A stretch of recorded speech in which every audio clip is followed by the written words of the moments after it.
Welcome, everyone. I'm Rabbi Akselrad, and welcome to another edition of Compelling Conversations. Usually I'm with my buddy, Ira Sternberg, but unfortunately, Ira is under the weather today, and we wish him a speedy recovery. So it'll just be me and our special guest. And what a special guest we have today, Reverend Adrian Doll from the church just down the street from Congregation near Tamid. So I want to read a little bit about his bio and then maybe add a few personal thoughts. So this is from your official bio. So if I get anything wrong, find the guy who wrote this, right, Reverend Doll? Keep it short, Sandy. Keep it short. No, this thing's 5 pages long at least. Oh no. Reverend Doll, Adrian, is in his 5th year of ministry as the senior pastor and head of staff at Green Valley Presbyterian Church in Henderson, Nevada. It's about a block north of near Tamid. He has served churches in Orange County, California, the San Francisco Bay Area. I'm from Palo Alto. I'm from the That's Bay right. And Northeast Ohio, and I was in Columbus. I think we've been following each other prior to receiving a call to Green Valley Presbyterian as the church's 3rd installed pastor. He has a passion for spiritual renewal. He's a gifted preacher and teacher. And throughout his career, he has been recognized for his commitment to ecumenical dialogue.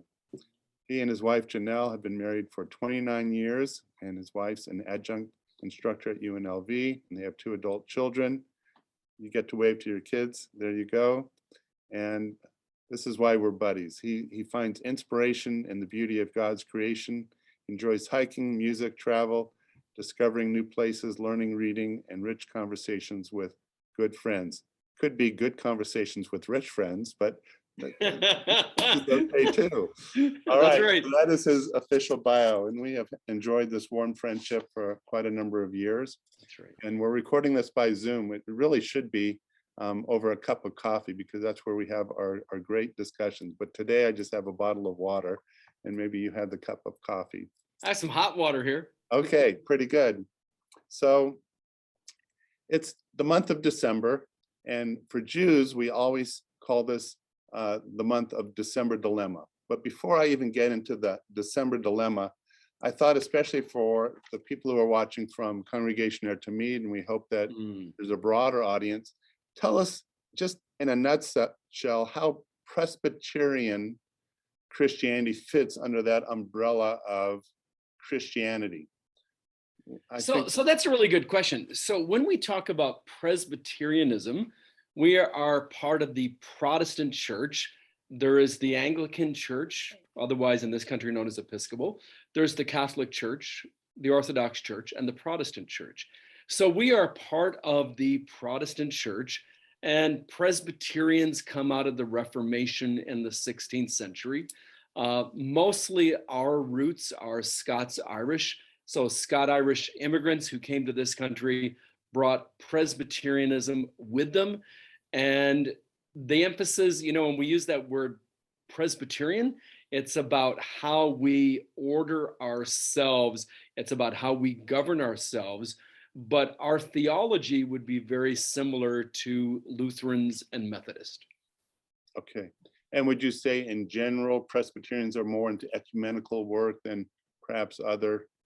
Definitely. So that is very much at the heart of who we are as Presbyterians, is that we are in dialogue and we choose to be in engagement with people of other faiths, people of other denominations, because we think it's incumbent upon us, even with our differences, what can we do together? And you and I have talked about this a lot, Sandy. What can we do for the common good? Like, how can our congregations work together to say, this is what we have in common. We want to make a difference here in Henderson.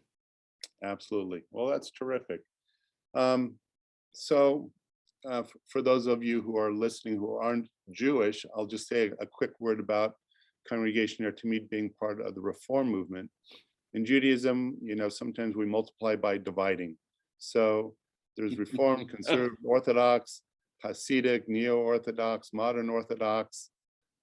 The list goes on and on. But the 3 main branches, I would say, would be Reform, Conservative, and Orthodox.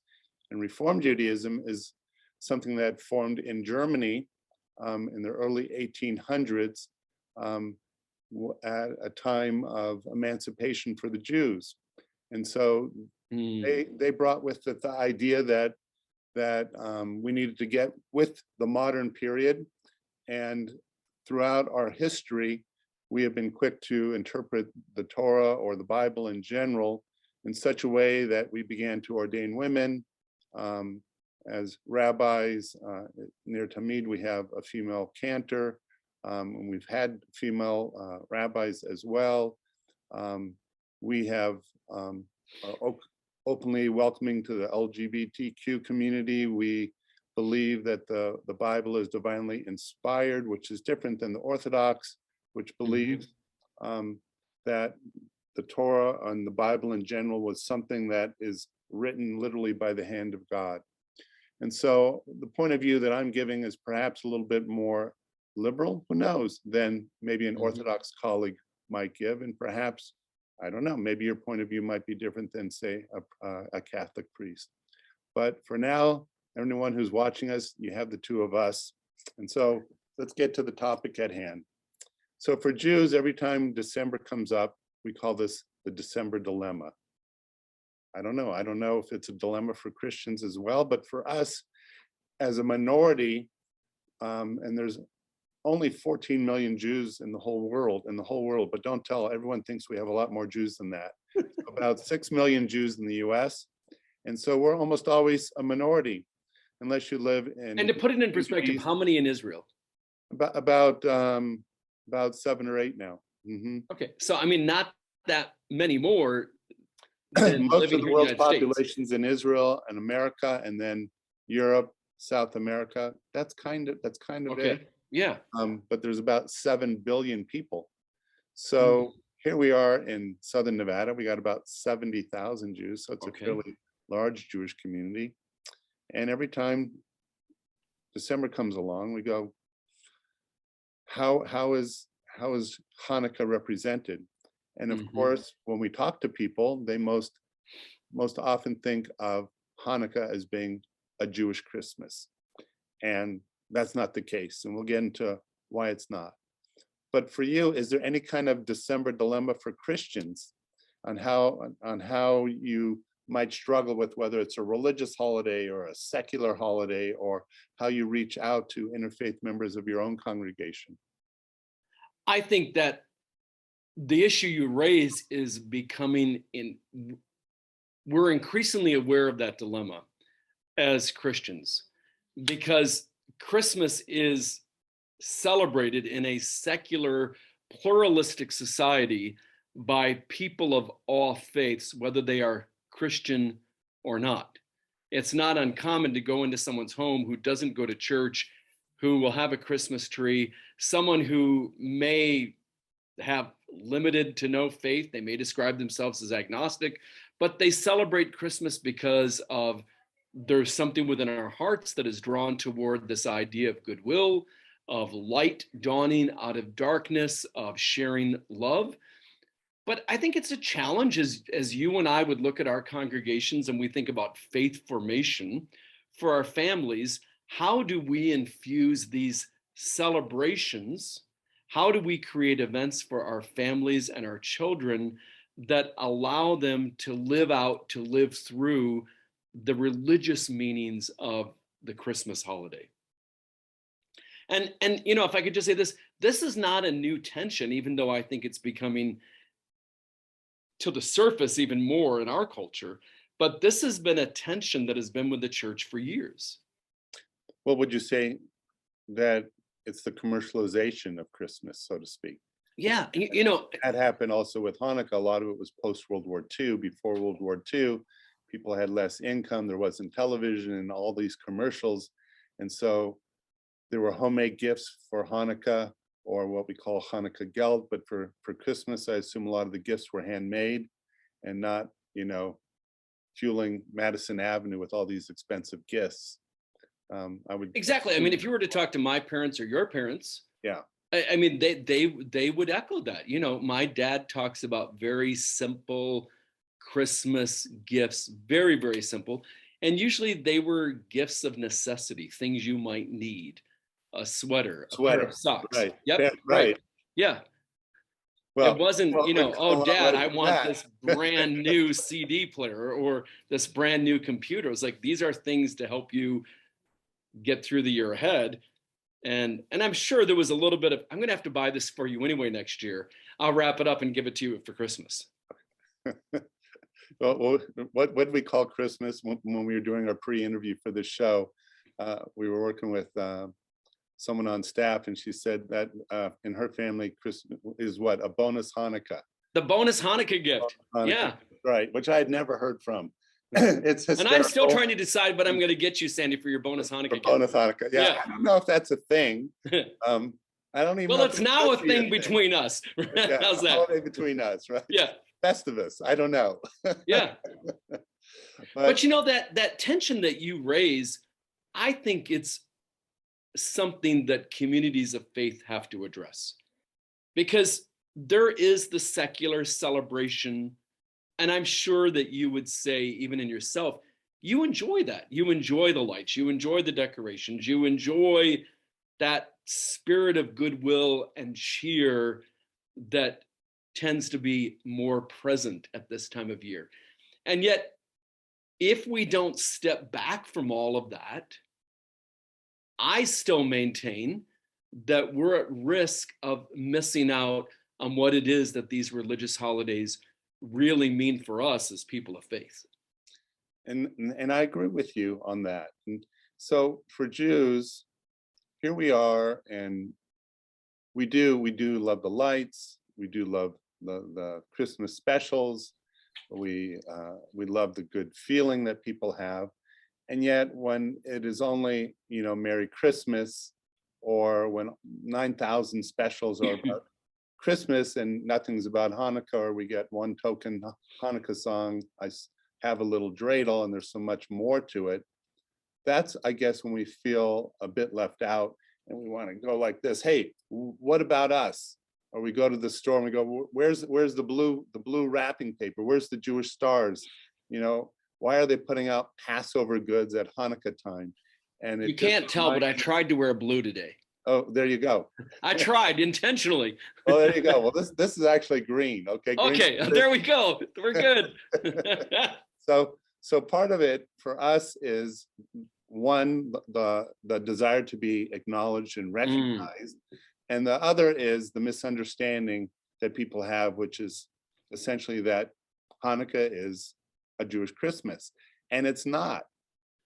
So for those, it just happens to come in December, right? And this year it was November 28th, because it came right after Thanksgiving, which happens once in a blue moon. But so often it can overlap Christmas, or it comes mid-December, and so people just assume it's a Jewish Christmas. And now, you get 8 presents, one for each night. Well, that clicks that box. It's a family time, that clicks that box. You have a family gathering, that clicks that box. But the story of Hanukkah is so divergent from that of Christmas. I think I would take umbrage if I was Christian. Wait a minute, the two have nothing in common.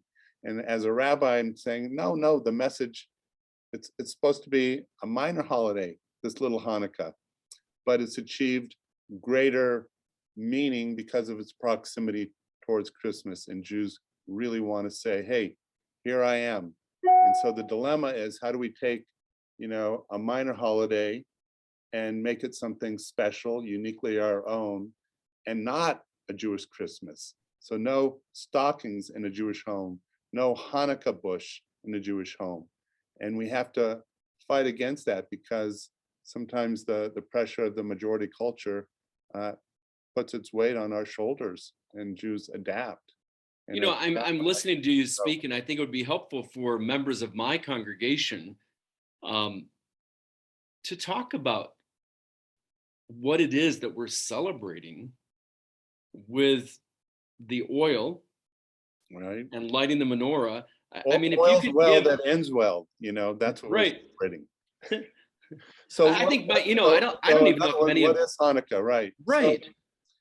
So it's a holiday that takes place about 165 BCE, before the Common Era, before Jesus was born, and the Jews lived in what is now Jerusalem or Israel, and they were doing just fine until there became a ruler who really wanted to assert his presence by creating a homogeneous population. Everyone should worship him as God or the Greek gods.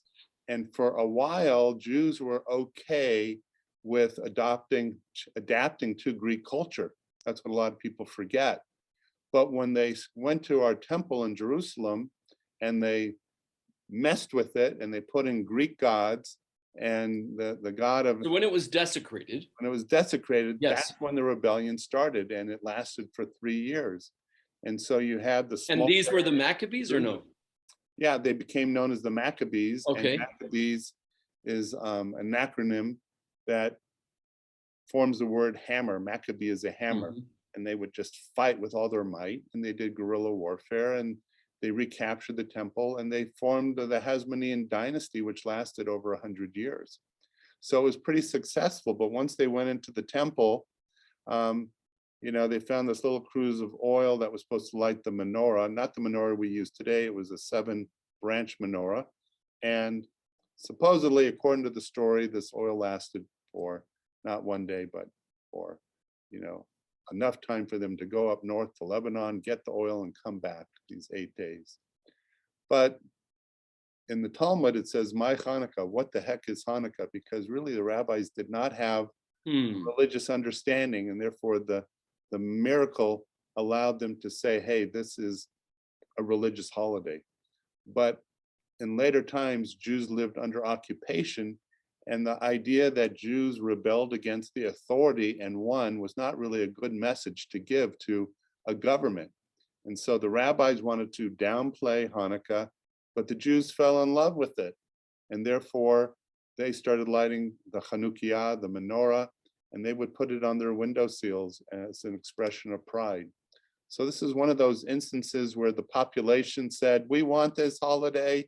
And the rabbis were like, we're not so sure. And the people won. And it became known as a very minor holiday until the modern period, where it's become a little bit more. Until the American commercialization I didn't of want to say religious that, holidays, I would imagine, right? Got it. Exactly. Yeah. But, if you look at the Hanukkah story, for me, what I see is this parallel within other communities of faith is that there is this story of this light that's emerging in the darkness. And so we are lighting our candles. And I think that speaks to people of faith, no matter who they are. That idea that we're going to light a candle and we're going to shed light in this world, which we still see, and I don't know if you would say this, but we still see it as this world is covered in darkness. And so as we light our candles, we are wanting to show the grace of God. So Adrian, you'd make a great rabbi. That is and we also say that one candle lights another. Yes. The light is not diminished. It only grows. So in our ability to help other people, our good deeds, are magnified in helping other people and bring light to the world. But in the same sense, you can talk about Christmas when you have joy to the world and peace to the world and brotherly love. Those are also universal themes. And so there's this sense of when you look at these holidays, while they're very, very distinct, there are these themes that we have in common, right? And you look at Christmas itself, and we talked about this earlier, but the date Christmas is rather arbitrary. We don't know the exact day that Jesus, the son of Joseph and Mary, was born. We don't know that. Is this going to make the headlines somewhere? Oh, I don't think so. Okay. I just want to make sure. Right. We might have gotten a scoop here. I don't know. Yeah. I was reading the Midrash. And in the Midrash, it said. Yeah, it says. No, so we don't know that, but there was a need to put this event on the Christian calendar. When are we going to celebrate? And what we're celebrating is the miracle of what we believe is the incarnation. The incarnation is God taking on human flesh. And we believe that was uniquely in Jesus Christ. we believe Jesus was born in Bethlehem. When? We don't really know, but we had to have a date to celebrate this. And so early on in the church, and as is often the case, the church decides there's this really big celebratory time in the Roman Empire around the winter solstice. And the early church decides this would be a really good date to put the birth of Jesus. You're going to find myriad different interpretations about how we came up with this date. Was Christmas ever on a different date in history, or it's always been on this date? I believe that, for example, the Eastern Orthodox Church celebrates this a week later than we do. You could get 2 Christmas if you work. Yeah, right? I always tell my Orthodox friends, it's not fair. You get the after Christmas sales. So when you look at some of the symbols of Christmas, especially the Christmas tree, if my recollection is correct, that actually came from a pagan symbol, correct? Right. Yes.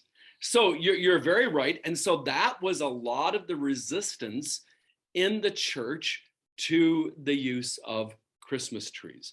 Oddly enough, there's all different accounts, right? But if you read one account, it says that Martin Luther used the Christmas tree as a way of teaching children about Advent, which is a season of preparing to celebrate Christmas, the birth of Jesus. Was there no Christmas tree like up until that time, or has there always been a Christmas? Well, many of the traditions that you see today in America, they come to us from Europe, right? And so many of them now go back to Germany.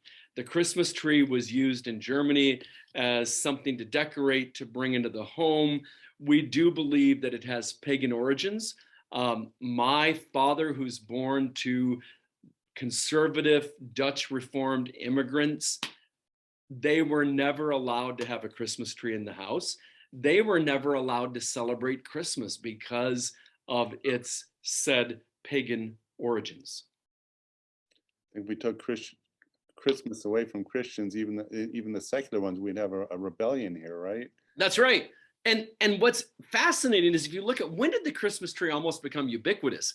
It isn't until Prince Albert, who is Queen Victoria's consort, it isn't until Prince Albert from Germany brings the tradition of a Christmas tree to wherever they lived, and I assume it was Buckingham Palace, and now he decorates this tree. Well, even then it doesn't necessarily become so popular, but think about the fact that Queen Victoria is like this icon, right, of the 20th century. Well, when this card is published, people see this idea of the British royal family decorating a tree, and it catches on. Interesting. All over England, and it's brought to the United States. And what about the whole notion of Santa Claus? That's more recent also, right? Whole notion of Santa Claus, historically, have to do a warning to any children who might be listening, though. That's right. Historically, there's a saint, Saint Nicholas, who would have lived in then Turkey, who gave money to the poor. And so that story of Santa Claus comes to us from a saint in early church history, Saint Nicholas. But isn't there some historicity to someone who made handmade gifts and passed it out, somehow translated into this Santa Claus mythology? I mean, this could have been no. After Nicholas, but the image that we see of Santa Claus, oddly enough, is really Dutch influenced, Sinterklaas in Holland, right? And then, of course, you've got Hollywood, right, and you have the Miracle on 42nd Street, and suddenly this is the image of Santa Claus in America. Yeah. And remember, there's that little girl, that little Dutch immigrant sitting on his lap singing. That's Natalie Wood, wasn't it? In that I don't remember. Yeah. I think it was Natalie Wood in that movie, The Little Girl. You're probably right. I don't know. We'll find out afterward. We'll Google it. But, these are the things that on the one hand, when you live in America, you go, I get it. Christmas could be viewed as an American holiday. But then I put on my yarmulke as a Jew, and I go, wait a minute, Jews always take umbrage when we say this is a Christian country, right? We want all religions to have a place at the seat. And so that's where you get into that dilemma where you do get a good feeling by these Christmas movies and the fact that people are essentially in a good mood and eggnog. And I remember as a child, my Christian neighbors would invite us over to decorate their tree. My parents said it was okay, but they made it distinct that Hanukkah was our holiday and we were just sharing, the good feelings with our Christian neighbors. And so I think that's really the message of how do we share what we have in common, respect what we don't have in common, and understand that this is, a very diverse country. Right. And we have a lot to learn from each other. And ultimately, what both holidays want is a smile on people's face, light to the world, joy to the world, peace to the world. These are all universal themes of both holidays. And so I hope that's what people understand and get from celebrating the holiday, whether Hanukkah comes at the beginning of the month or a little bit later. May not be a Jewish Christmas, but it is a minor holiday with a big message, just like Christmas is a major holiday with a big message as well. If you think about this season, the holiday season that for America begins with Thanksgiving. Yes. The wonderful thing about Thanksgiving is that people of all faiths can celebrate, right? All of us have reason to give thanks. And so you go through this season, and really there's this time in which I think we're much more willing to share love, goodwill, right? We're much more, it's a season of giving, right? And the other day I was talking to a friend of mine and we were just, going back and forth. And we finally agreed on this and we said, the wonderful thing about this season is that it allows us to say some of the things, particularly as men, that we may not say to each other. To say, I love you, I appreciate you, I'm grateful for your friendship. I think those are some of the things that, whether it's religious or secular, that people really grab onto. That's so great. Well, I'm looking at the clock. I can't believe how quickly the time went by. So we got to do something like this again very, very soon. We do. You have any last thoughts you want to leave people with? We're so glad, Reverend Doll, that you could be here, Adrian. You're very kind. I think we would do well to honor in some way each other's traditions, and that doesn't mean we celebrate them. Although I think for the Christian community, we have to remember, as I shared with you, we have reason to believe that Jesus celebrated Hanukkah, right? And so I was in this home the other day, and this young girl said, that she would like a menorah next year in her house. And I said, that is a beautiful idea. And I said, for you, she has many Jewish friends. I know a place she could get one, as a matter of fact. Well, let's make sure she gets one. That's right. It'll be her bonus Hanukkah gift. That'll be her bonus Hanukkah gift. But I said there's something very special about you celebrating that and at least acknowledging what it is. And a story that I want to share that really I think is personal to me because of my father's passing this year is I remember that, we had a number of connections and friendships with the Jewish community in Michigan. And I remember my dad in December reaching out to one of the local rabbis in Flint, and he said, Rabbi, happy Hanukkah.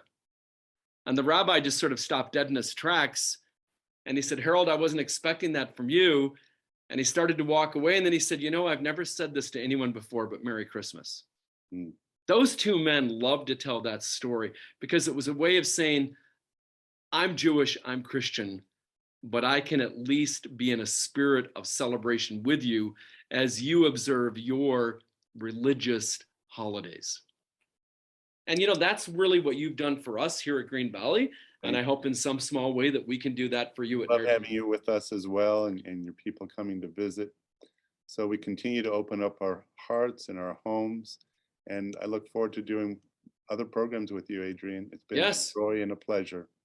So to everyone who's been watching our compelling conversations, thank you so much. The next edition will come out in a couple months. And from our home to yours, we wish you a Merry Christmas, Happy Hanukkah, but most of all, a very happy and healthy New Year. That's right. Thank you, Sandy. What a joy. Thank you so much.